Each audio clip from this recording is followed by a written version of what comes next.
అమరావతి నిర్మాణం వేగం, అధికారుల నిర్లక్ష్యంపై విమర్శలు.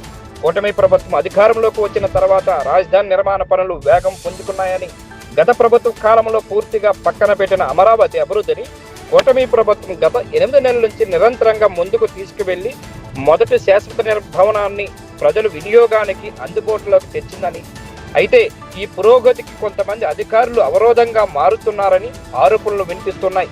వైసీపీ ప్రభుత్వంలో ఉన్నామనుకుంటున్నారా, లేక కూటమి ప్రభుత్వానికి మంచి పేరు రాకూడదనుకుంటున్నారో తెలియదు, కానీ ఇంత పెద్ద కార్యక్రమానికి కూడా సమాచార శాఖ అధికారులు లైవ్ కవరేజ్ ఇవ్వకపోవడం బాధాకరంగా ఉందని రైతు జేఏసీ నాయకులు చెబుతూ ఉన్నారు. ముడు శాఖ అధికారులు, ఎంఏయుడి శాఖ అధికారులు కూడా భూములు ఇచ్చిన రైతులకు సరిగా ఆహ్వానం ఇవ్వకపోవడం తీవ్ర అసంపూర్తికి కారణమైందని, ప్రభుత్వం మంచి పనులు చేస్తుంటే అధికారులు వాటిని ప్రజలకు చర్చనీయంగా అడ్డుపడుతున్నారని, ఇది కేవలం నిర్లక్ష్యం కాదు, ప్రభుత్వ ప్రతిష్టను దెబ్బతీయాలనే ప్రయత్నం అని విమర్శలు వెలువెత్తుతున్నాయి. ఇంత పెద్ద కార్యక్రమానికి సరిగా జరగకపోవడానికి మున్సిపల్ శాఖ అధికారులు నిర్లక్ష్యమా, సమాచార శాఖ అధికారులు తప్పదమా అనే ప్రశ్నలు ఇప్పుడు రాజధాని వర్గాల్లో చర్చనీయాంశంగా అయ్యాయి.